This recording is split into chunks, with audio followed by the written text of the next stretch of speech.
So Chapter 6, Managing Change. Refusing to accept change can be a huge detriment to companies.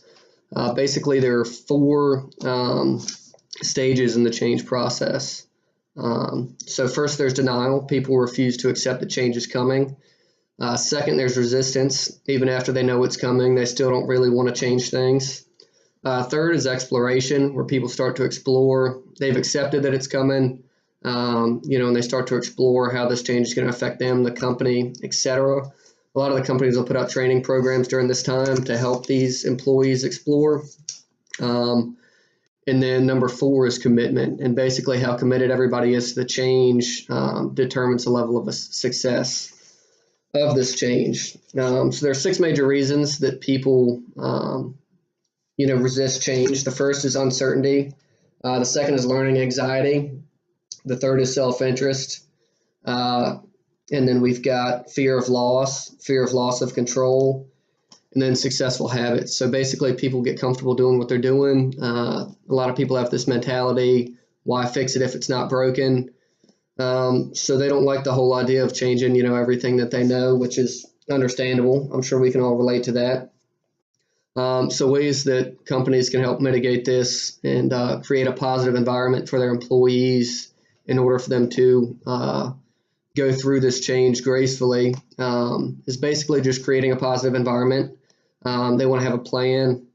They want to explain to their employees that why this is necessary, why this can be beneficial to not only the company but to the employees to create a win-win situation.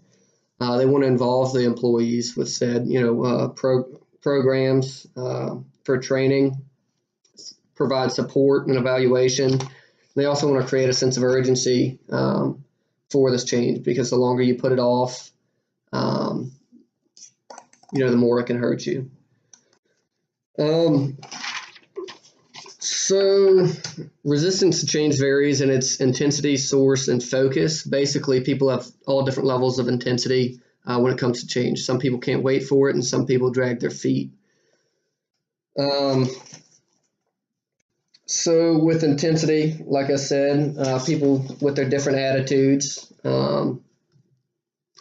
there are 3 main sources of resistance to change, the first being facts, the second being beliefs, and the third being values.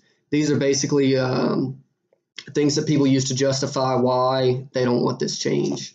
Like I said, they're comfortable doing what they're doing. Maybe it's against their beliefs.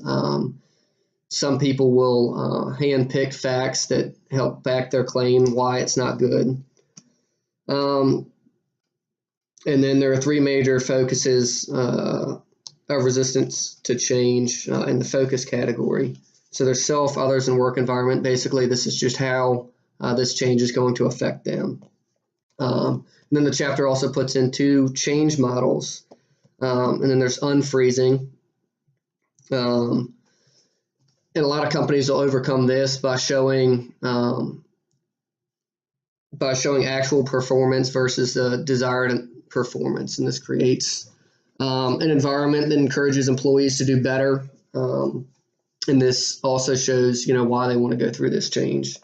Then there's moving, where they start moving forward, and then there's refreezing. So now this change is frozen in the permanent effect.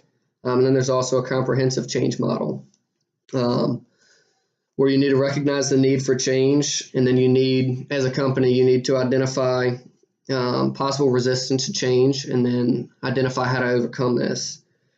Need to plan change interventions, implement these change interventions, and then control the change. And that's pretty much it for managing change in Chapter 6.